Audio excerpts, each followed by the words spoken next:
bem? Aqui com vocês é o professor Rafael Carlos, de Sociologia, da plataforma Gonçalves Dias. E hoje a gente vai tratar de um assunto que é partidos políticos, dando continuidade aos nossos temas relacionados à política, ok? Então, olha só, a aula de hoje, já aproveita que está no comecinho e pega o caderno, pega a caneta, pega lápis, para você anotar as dicas que eu vou te passar aqui desse conteúdo. Esse conteúdo está dividido em 5 partes, então anota para você não se perder. Primeira parte, nós vamos responder a pergunta: o que é um partido político? Depois, eu vou falar para ti das contribuições do sociólogo Max Weber sobre esse assunto relacionado aos partidos políticos. Terceiro, vamos estudar o que são sistemas partidários, o que é um sistema partidário. No quarto tópico, vamos falar dos partidos políticos na democracia, que é a nossa situação política mais comum aqui no Brasil. Nós somos um país democrático. E depois, vamos falar sobre uma coisa que permeia muitas discussões, tanto na sociedade quanto nos grupos do Zap, que é a ideia de esquerda e direita. Essa dualidade entre o que é direita na política e o que é esquerda, eu vou te explicar no final dessa aula de hoje, ok? Então vamos lá, vamos juntos, começando agora respondendo a seguinte pergunta: o que é, afinal de contas, um partido político? Copia no teu caderno. Partidos políticos são organizações alicerçadas, ou seja, que têm como base as uniões voluntárias orientadas para influenciar ou conquistar o poder no Estado.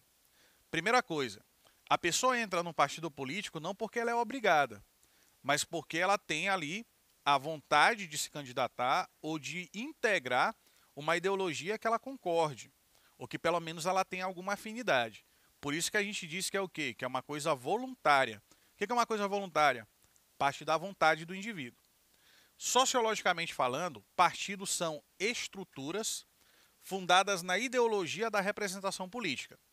Como a gente vive numa democracia de caráter representativo, nós precisamos eleger o quê? Representantes, que são os políticos do legislativo e do executivo. Governadores, prefeitos, senadores, deputados, presidente, tudo isso a gente escolhe através do voto direto, na democracia representativa. Então, por isso, a importância do partido político, porque é exatamente nos partidos políticos onde esses candidatos irão apresentar as suas bases ideológicas, as suas ideias, as suas metas para governar o país, o estado ou então o seu município, ok? Então daí partido político tem a ver com isso, com a representação política, com uma união de pessoas em prol de uma ideologia ou de um conjunto de ideias, de um projeto no caso, que tenta ali exercer ou conquistar ou então se manter no poder do Estado. Juridicamente, partido político são organizações de direito privado. Opa, atenção! Partido político não é organização de direito público, mas sim de direito privado, que congregam cidadãos com afinidade ideológica. Pessoas que querem ou colaborar ou participar mais efetivamente dos níveis de decisão política na sociedade se agrupam nesses partidos, se filiam aos diferentes partidos.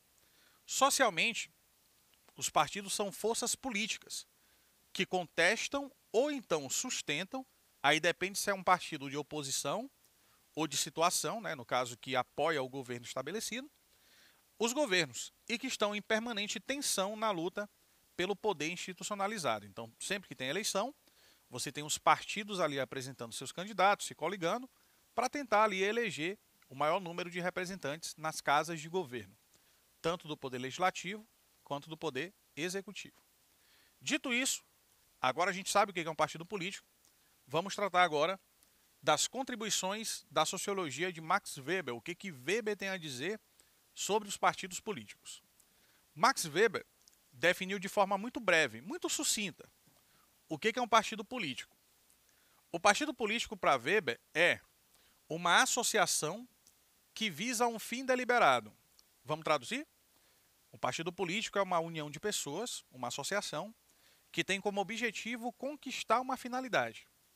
Seja esse fim, essa finalidade, algo objetivo, como a realização de um plano com intuitos materiais ou ideais, ou então pessoal, destinado a obter benefícios, poder, ou então voltado para todos esses objetivos de maneira conjunta. Pode ser tanto objetivos no sentido mesmo objetivo da palavra, portanto, coletivo, quanto também individuais. Aí depende muito da perspectiva política. Ok? A definição de Weber é precisa ao evidenciar os pontos centrais que estruturam os partidos políticos. Primeiro ponto, um partido político tem caráter associativo. O que é isso? É a associação, a congregação de pessoas que têm ideais semelhantes, ou pelo menos que têm afinidade ideológica. Primeiro ponto, partido político é uma associação, é algo que tem caráter associativo. Segundo ponto, sua função em relação ao processo de disputa pelo poder político de uma sociedade. Os partidos políticos também existem com essa finalidade, de disputar entre si o exercício do poder político nas sociedades. E também as possíveis motivações que levariam os partidos à busca pela formação de uma ação política, que podem ser objetivos tanto coletivos quanto também pessoais, a depender da característica de cada partido ou de cada político, certo? Então, olha só, vou repetir para você os 3 pontos estruturantes dos partidos políticos segundo Max Weber. Primeiro ponto, todo partido político tem caráter associativo, que significa o quê? É a associação, a congregação de cidadãos com alguma afinidade ideológica que ali estão dentro de um mesmo contexto, defendendo ideias que são semelhantes. Segundo ponto, o partido político tem a ver com a disputa pelo poder em determinadas sociedades, principalmente nas democráticas. E terceiro ponto, os objetivos a que ele se destina podem ser diferentes, a depender da característica do partido ou da característica do político. Ok? Vamos adiante. Sistema partidário. O que é um sistema partidário? O sistema dos partidos influencia na conformação do poder, na forma como o poder é exercido, de modo que interfere na formação do governo e age sobre o regime da separação dos poderes. Na nossa democracia, por exemplo, nós temos 3 poderes: o executivo, legislativo, judiciário. A governabilidade, muitas vezes, depende da composição partidária dessas casas de governo, principalmente quem? O legislativo. Porque o judiciário não tem nada a ver com o partido, né? O judiciário não tem cargo eletivo, somente o poder legislativo e o poder executivo. Então, a forma como lida esses 2 poderes, principalmente, tem a ver com a organização ou sistema partidário, ok? É a maneira de conformação do poder dentro do sistema político. Aí existem, basicamente, 3 tipos de sistema partidário, chamados de monopartidarismo, ou sistema monopartidário. Você também pode usar a expressão unipartidarismo, é a mesma coisa. Tanto monopartidarismo quanto unipartidarismo dá a ideia de que tem um partido só. Um partido só legítimo que exerce ali os cargos de governo, ok? Monopartidário. Bipartidário. A palavra bi significa 2. Então, nesse caso, é um sistema político onde existem 2 partidos, certo? E tem o pluripartidário ou multipartidário, que aí a gente lembra de quem? Do Brasil. O Brasil tem mais de 30 partidos políticos, hoje em dia. Então, nosso país, a nossa democracia, é uma democracia pluripartidária. Significa dizer que nós temos vários. Pluri é plural, né? Então, a pluralidade de partidos, são vários partidos políticos aqui no Brasil. Vamos ver com detalhes agora e com exemplos o que cada sistema desse significa. Sistema monopartidário. Mono te lembra 1. Sistema monopartidário só tem um partido legítimo, que ocupa ali os cargos de governo.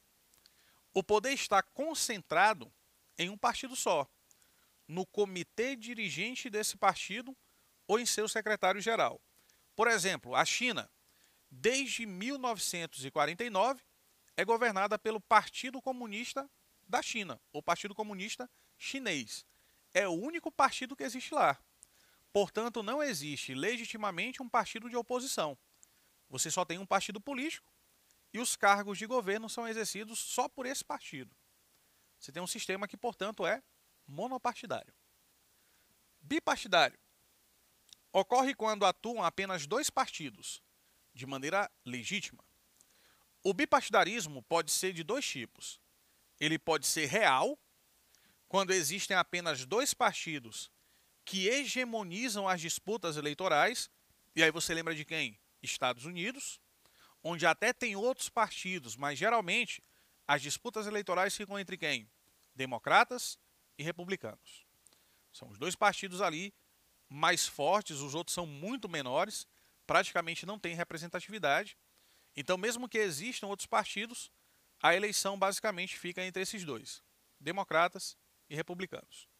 Ou então, o bipartidarismo pode ser formal. Aí existe a questão da lei, da formalidade da lei. Foi o que aconteceu no Brasil entre 1965, com a promulgação do AI-2, o Ato Institucional número 2, e 1979, com a revogação do AI-2. Então, houve um período no Brasil, durante o regime militar, que a gente tinha só dois partidos políticos. A Arena e o MDB. Era o nome dos partidos. Arena e MDB. Então, nesse caso, tu tem um bipartidarismo regulado, ou então, bipartidarismo formal. Ok? Vamos adiante. Ah, tá aqui, eu te falei ainda agora, né? No Brasil, ocorreu o bipartidarismo regulado pelo AI-2, entre 65 e 79, no contexto do regime militar. Tinha só dois partidos. A Aliança Renovadora Nacional, apelidado de Arena, na verdade apelidado não, é a sigla, né? Aliança Renovadora Nacional, Arena.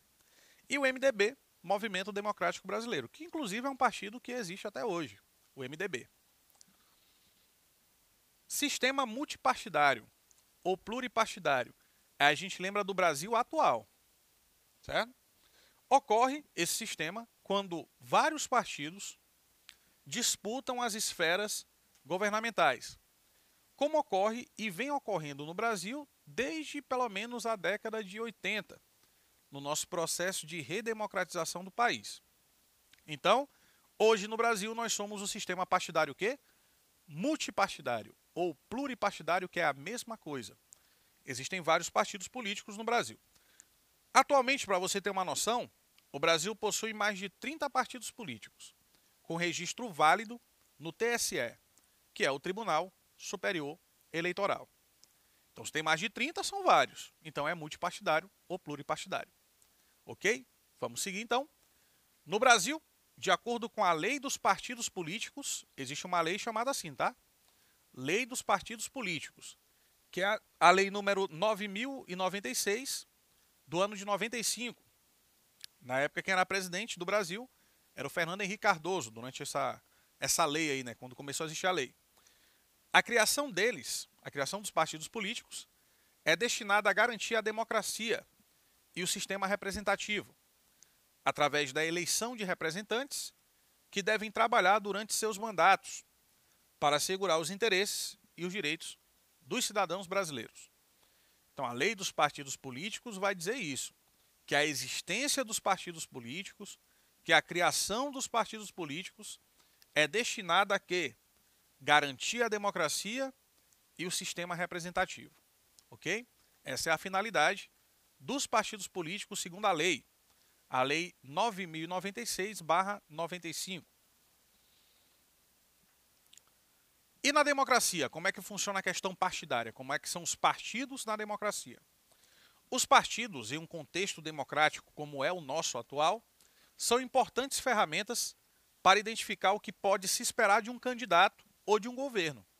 Porque os partidos têm as suas ideologias e têm a sua base ali de projetos, de ideias. Então, conforme a ideologia do partido, você já sabe mais ou menos o que esperar do candidato que você irá votar, certo?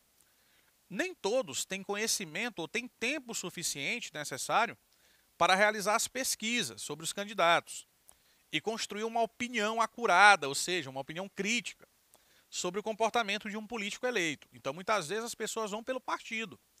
Você entende o posicionamento político ali do candidato através do partido que ele é filiado, né? E quais são as ideias ali daquele partido, qual é o norte ideológico que aquela representação partidária tem. O partido, enquanto agremiação, que professa valores, né, ideologias e propostas ao público, serve também como meio de facilitar ao eleitorado o contato e a formação de preferências em relação à política. Então, muitas vezes ali, você analisando o partido, analisando sua tendência, os seus projetos, as suas ideias, os seus valores, você já tem mais ou menos ideia de como o candidato irá se apresentar. O candidato daquele partido, ele provavelmente compactua com a ideologia que o partido defende. Então, facilita o processo ali de escolha, ou pelo menos deveria facilitar, o processo de escolha dos candidatos por parte dos eleitores, de nós, cidadãos. E aí, na democracia existe essa dualidade entre direita e esquerda, que você já deve estar tão cansado, tão cansada de ouvir falar, né? Ah, político de direita, política de esquerda, a direita, a esquerda. Afinal de contas, o que é isso? O que é politicamente direita, o que é politicamente esquerda? Calma que eu vou te explicar, beleza? Olha só, direita e esquerda são expressões usadas para se referir ao posicionamento político que é adotado por um candidato, ou seja, uma pessoa, ou um partido, ou até mesmo um cidadão. Ele pode concordar com pautas que sejam mais de direita ou de esquerda, sem necessariamente ser um político, apenas sendo cidadão. Ou então os partidos também, né, que se alinham a determinadas pautas ideológicas. Então é isso que é direita ou esquerda. É uma questão ali de ideologias, de projetos políticos. Esses termos representam um conjunto das ideias políticas, econômicas e sociais que são a sua referência. Como é que surgiu esse negócio de direita e esquerda? Aí a gente vai voltar lá para a França do século XVIII. Teve um acontecimento na França chamado Revolução Francesa. E aí, depois da Revolução, formou-se a Assembleia Nacional, chamada de Assembleia Nacional da Revolução Francesa, ou simplesmente Assembleia Nacional. Aí, durante essa Assembleia, vários políticos ali estavam reunidos. Os políticos que sentaram do lado esquerdo, por isso o nome esquerda, eram os jacobinos, que queriam uma revolução mais radical, queriam radicalizar a Revolução Francesa, que já havia acontecido. Os girondinos, que eram mais moderados, eles sentaram-se à direita. E eles não queriam radicalizar a revolução, mas se moderar, ou seja, garantir alguns privilégios que a burguesia, que a classe, que era a elite já tinha. E não tornar aquela revolução extremamente popular, como pensavam lá os jacobinos. Então é daí que surge esquerda e direita, viu? É do lugar onde estavam sentados os jacobinos e os girondinos na Assembleia Nacional depois da Revolução Francesa. Aqueles que eram mais moderados, que queriam manter alguns privilégios da elite, sentavam-se à direita. Aqueles que queriam uma revolução mais radical, sentavam-se à esquerda. Daí surgiu direita e esquerda. De forma geral, os princípios da ideologia de direita são relacionados à garantia das liberdades individuais. O liberalismo, por exemplo, político e econômico, é uma tendência de direita das pessoas e são refletidos em vários aspectos da sociedade. Existe também a direita conservadora, né? Direita liberal, direita conservadora. Então, dentro da direita existem vários segmentos. A direita mais tradicional, a direita conservadora, a direita neoliberal, a direita liberal, tudo isso, direita. A ideologia política de direita defende que o poder de controle do Estado sobre as decisões do indivíduo seja reduzido e limitado, permitindo mais autonomia individual ao cidadão. Geralmente, pelo menos a direita francesa, né, que a gente viu ainda há pouco, é uma direita que atua nesse sentido, é a direita tradicional. Já a ideologia de esquerda são normalmente relacionados com questões ligadas à garantia de interesses coletivos. É uma preocupação menos voltada ao indivíduo e mais para a coletividade. Ao contrário da ideologia de direita, a esquerda normalmente defende que o Estado deve ter mais controle sobre as decisões para garantir uma pretensa igualdade maior entre os cidadãos.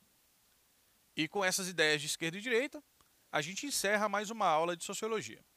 Espero que tenha sido esclarecedora a aula sobre partidos políticos e convido vocês a continuar assistindo o nosso conteúdo da plataforma Gonçalves Dias. E sigam também a gente nas redes sociais. Então é isso, eu vou ficando por aqui e já deixo marcado um próximo encontro para a próxima videoaula de sociologia. Um abraço a todos, tchau, tchau.